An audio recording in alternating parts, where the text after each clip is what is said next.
Hello friends, Namaste વિદ્યાર્થી મિત્રો. Standard 10, poem number 2, Pencil. You can see on your mobile screen. તમે તમારી મોબાઈલની સ્ક્રીનની ઉપર જોઈ શકો છો, બરાબર. અને કાવ્ય છે પેન્સિલ. પેન્સિલ એટલે આપણે પેન્સિલ તો બધા જાણો જ છો આપ કે ભાઈ પેન્સિલ જે નાના બાળકો આપણે પ્રાથમિક શાળામાં ભણતા હોય એટલે પહેલાં પેન પકડાવવામાં આવે સ્લેટમાં લખવાની અને પછી પેન્સિલ, બરાબર. એટલે આ પેન્સિલની વાત કરીએ. પેન્સિલથી કોઈ પણ ચિત્ર દોરવા માટે પેન્સિલનો ઉપયોગ થાય છે, બરાબર. લખવા માટે પણ પેન્સિલનો ઉપયોગ, દોરવા માટે ખાસ કરીને પેન્સિલનો ઉપયોગ થાય છે. દોરવા માટે પેનનો ઉપયોગ નથી થતો, પણ પેન્સિલ એટલે કે પેન્સિલથી આપણે ભૂકી શકાય, દોરી શકાય, ભૂકી શકાય એ રીતે પેન્સિલનો ઉપયોગ થાય છે, બરાબર. હવે આ કાવ્યના કવિ છે જયંત પરમાર. તમે જોઈ શકો છો કાવ્યનું નામ છે પેન્સિલ. કાવ્ય નંબર 2, કાવ્યનું નામ છે પેન્સિલ અને કાવ્યના કવિ છે જયંત પરમાર અને ટ્રાન્સલેટેડ બાય બેદાર બખ્ત. તો બેદાર બખ્તને ટ્રાન્સલેટ કર્યું છે અને લખનાર છે જયંત પરમાર, બરાબર. તો આપણે આ કાવ્યને પહેલાં તો વાંચી લઈએ, બરાબર. પછી આપણે સમજી લઈએ કે કાવ્ય શું કહેવા માંગે છે. તો my daughter, little dear daughter, lights a pencil with a sharpener. The sky of the white paper begins to be filled with light. The blackbird flying away with the tree, glasses on the eye of the peacock, the fire chariot flying in the air, the airplane rocking on the road, the lion having conversation with the cow, one-eyed sun on the black tree with a patch of cloud over it, blue fish flying on the forehead of the cloud, yellow butterfly swimming in the waterfall. My darling daughter, in her ecstasy, is busy drawing strange pictures, but when the schoolmaster gives her homework, my darling doll breaks the tip of the pencil in anger, and the candle of pencil extinguished. Only the smoke remains on the sky of the white paper. Jayant Parmar, translated by Bedar Bakht.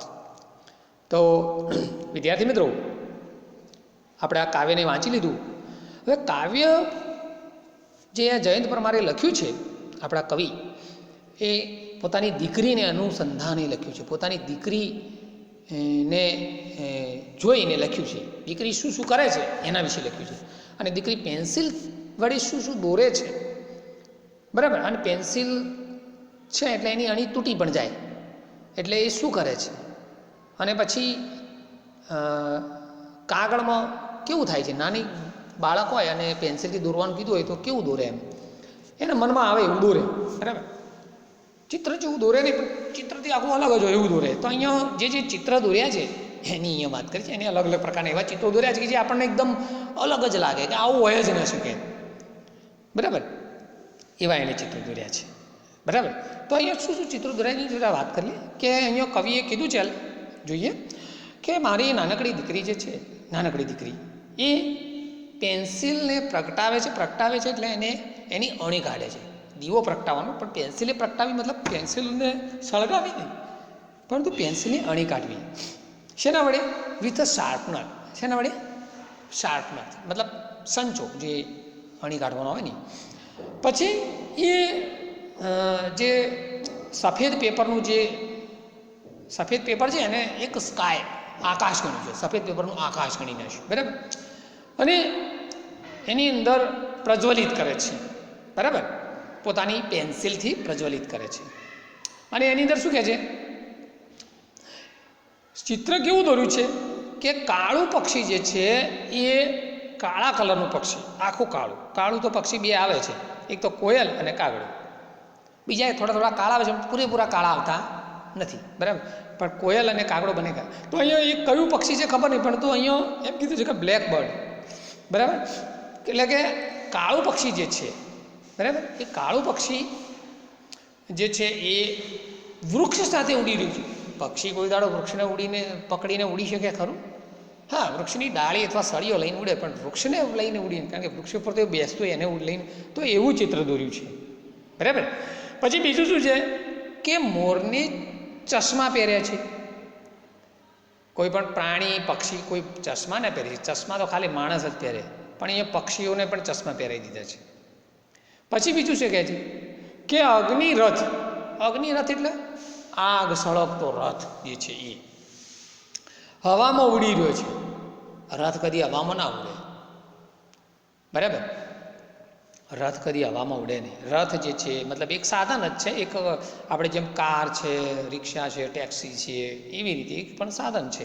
તો એ જમીન ઉપર જ ચાલે, કોઈ હવામાં ના ઉડે, અને કોઈ સળગતું ઉડતું હોય એવું ના બને. પછી આગળની લીટીમાં એમ કે છે કે એરોપ્લેન જે છે એ એરોપ્લેન રોડ ઉપર ચાલી રહ્યું છે. અરે એરોપ્લેન આકાશમાં ઉડે, એ રોડ ઉપર ના ચાલે. બરાબર. રથ જે છે એ રોડ ઉપર ચાલે, આકાશમાં ના ઉડે. બરાબર.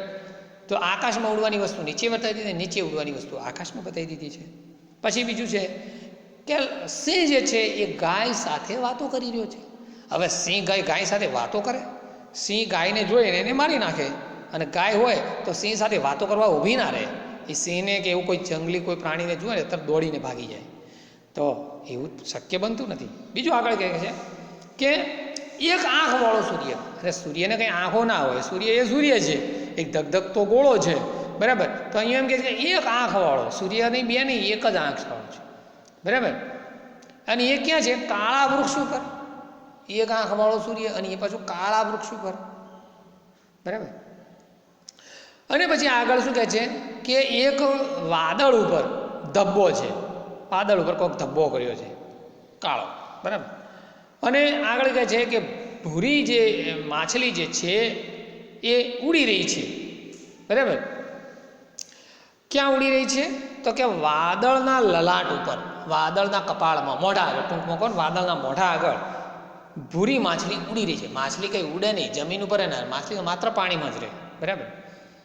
પછી આગળ શું કહે છે કે એક પીળું પતંગિયું જે છે એ ધોધમાં તરી રહ્યું છે. પતંગિયું તરે નહીં, પતંગિયું હવામાં ઉડે. બરાબર. પતંગિયું કોઈ પાણીમાં તરે નહીં, પાણીમાં પડે તો મરી જાય બિચારું. બરાબર. હવે આગળ શું કહે છે? આગળ કહે છે કે મારી દીકરી જે છે, કવિ એમ કહે છે કે મારી દીકરી જે છે એ ખૂબ જ અત્યાનંદમાં, બરાબર, ખૂબ જ આ ચિત્રો દોરવાની અંદર વ્યસ્ત છે. બરાબર. અને ત્યારે આ બધા વિચિત્ર ચિત્રો દોરવાની અંદર મારી દીકરી ખૂબ જ વ્યસ્ત છે. આ બધા ચિત્રો દોર્યા એ બધા એમની દીકરીએ દોર્યા છે, આવા બધા વિચિત્ર ચિત્રો.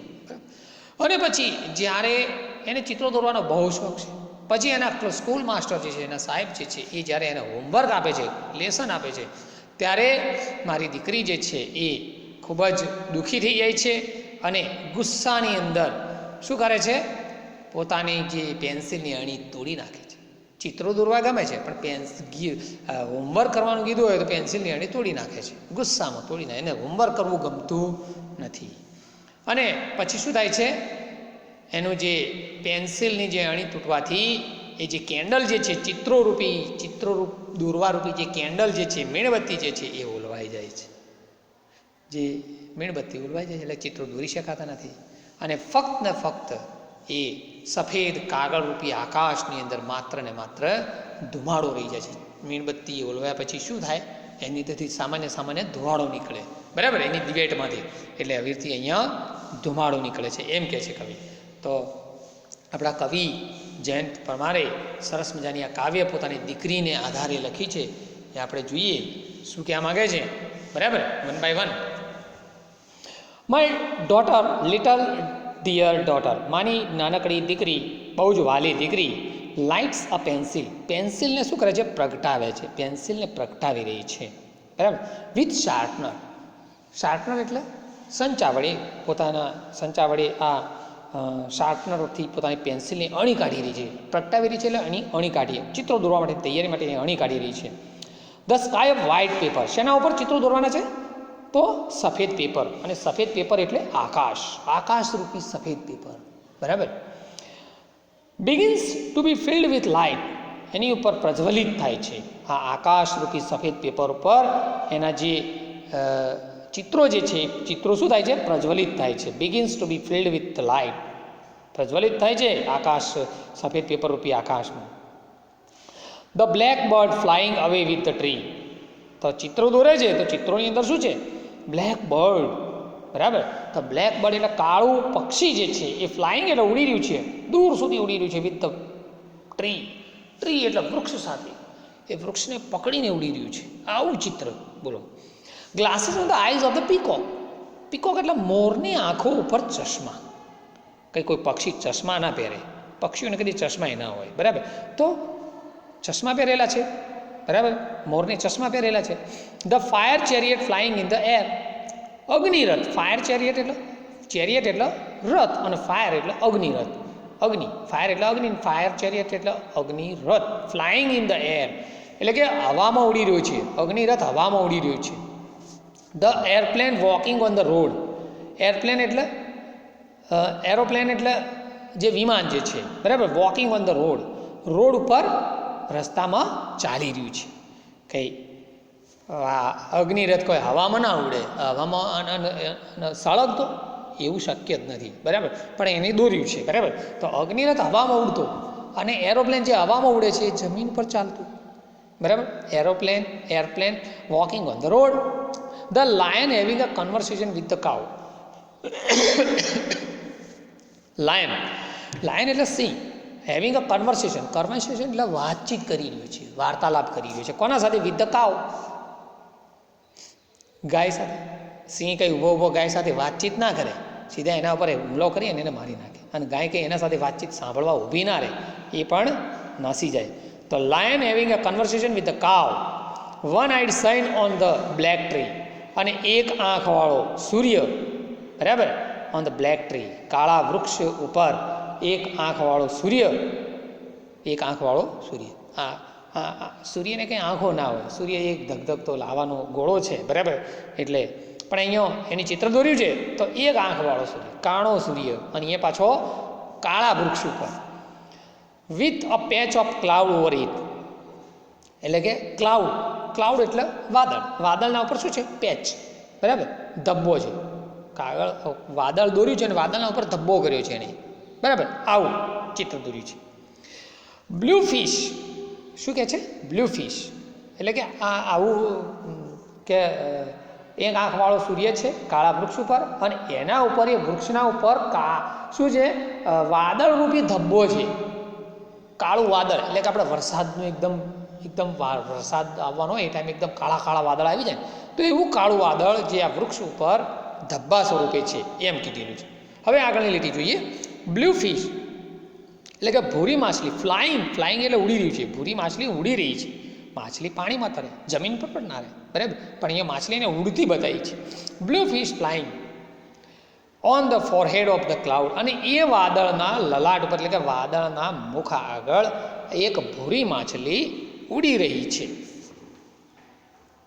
ભૂરી માછલી શું કરી રહી છે? ઉડી રહી છે. માછલી કંઈ ઉડે નહીં, પણ ભૂરી માછલીને ઉડતી બતાવી છે. The yellow butterfly swimming in the waterfall. Yellow એટલે કાળું, યલો એટલે પીળું. બટરફ્લાય એટલે પતંગિયું, જે ચોમાસાની અંદર ખાસ કરીને જોવા મળે છે. ઘણા બધા બટરફ્લાય હોય છે, પતંગિયા. યલો બટરફ્લાય એટલે કે પીળું પતંગિયું સ્વિમિંગ ઇન ધ વોટરફ્લો. તરી રહ્યું છે. પતંગિયું કદી તરે નહીં, એ હવામાં ઉડે. બરાબર. એટલે કે પીળું પતંગિયું તરી રહ્યું છે. ક્યાં? વોટરફોલ એટલે કે ધોધ પડી રહ્યો છે ત્યાં. ધોધની અંદર તરવા જાય તો બાપડું ક્યારેય મરી જાય. બરાબર. એટલે અહીંયા શું બતાવ્યું છે? પીળા પતંગિયાને ધોધની અંદર તરતું બતાવ્યું છે. આગળ જોઈએ. My darling daughter. મારી વાલી દીકરી. In ecstasy. My darling daughter in her ecstasy એટલે કે બહુ જ અત્યાનંદમાં, ખૂબ જ આનંદની અંદર. In busy drawing. બરાબર. વ્યસ્ત છે. ડ્રોઈંગ એટલે દોરવાની અંદર. Strange picture. વિચિત્ર ચિત્રો. આ બધા જોયા ને, બધા વિચિત્ર ચિત્રો છે. આવું કોઈ હોય નહીં, પણ એને ચિત્રો દોર્યા છે આવા. એટલે કે આવા બધા વિચિત્ર ચિત્રો દોરવાની અંદર ખૂબ જ બિઝી છે અને ખૂબ જ આનંદમાં છે. પોતાના આનંદની અંદર એને જેવા ચિત્રો દોરવા એવા દોરે છે. મારી વાલી દીકરી ખૂબ જ અત્યાનંદમાં આ વિચિત્ર ચિત્રો દોરવાની અંદર વ્યસ્ત છે. હવે આગળ કહે છે પરંતુ શું થાય છે? When the school master give her homework, પરંતુ એમાં શિક્ષક જ્યારે સ્કૂલમાંથી એના સ્કૂલના ટીચર જ્યારે એને હોમવર્ક આપે છે, જ્યારે એના ટીચર એને શું આપે છે? હોમવર્ક. માય ડાર્લિંગ ડોલ, મારી નાનકડી ઢીંગલી, મતલબ મારી નાનકડી દીકરી, breaks the tip of the pencil in anger. મારી નાનકડી દીકરીને જ્યારે એના સ્કૂલમાંથી એના સ્કૂલ માસ્ટર એને હોમવર્ક આપે છે ત્યારે શું કરે છે? પોતાની પેન્સિલની જે અણી જે છે, breaks the tip of the pencil, એટલે કે પેન્સિલની અણીને શું કરે છે? તોડી નાખે છે. એની પેન્સિલની અણીને શું કરે છે?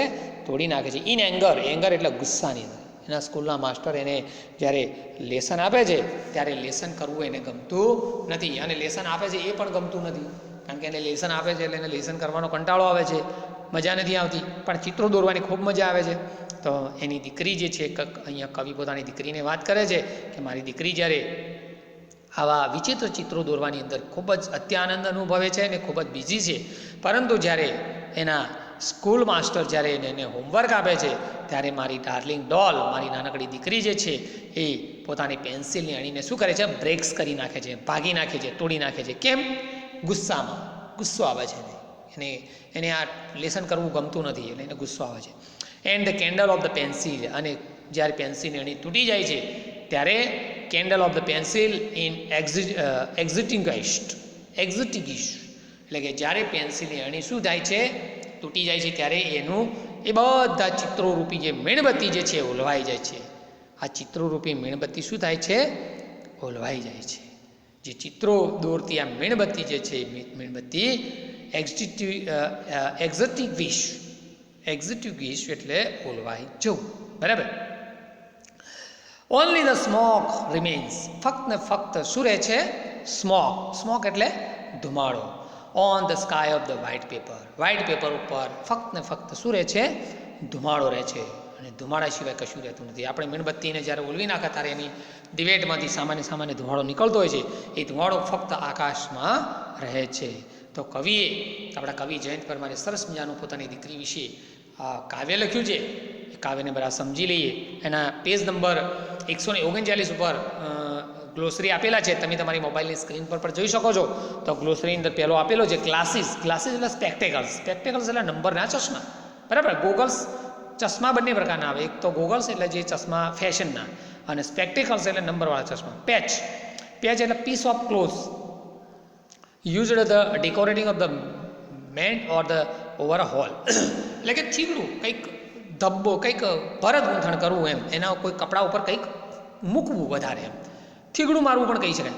ફોરહેડ એટલે પાર્ટ ઓફ ધ, આપણે ફોરહેડ એટલે તો ખબર પડે, આગળના કાવ્યમાં આવી ગયું કપાળ. અને એક્ઝિટિંગ્વિશ એટલે પુટ ઓફ, એટલે કે ઓલવી નાખવું. બરાબર. તો આ બધા કાવ્યના અઘરા શબ્દો છે, એ બધા જરા જાણી લેજો. Okay, thank you.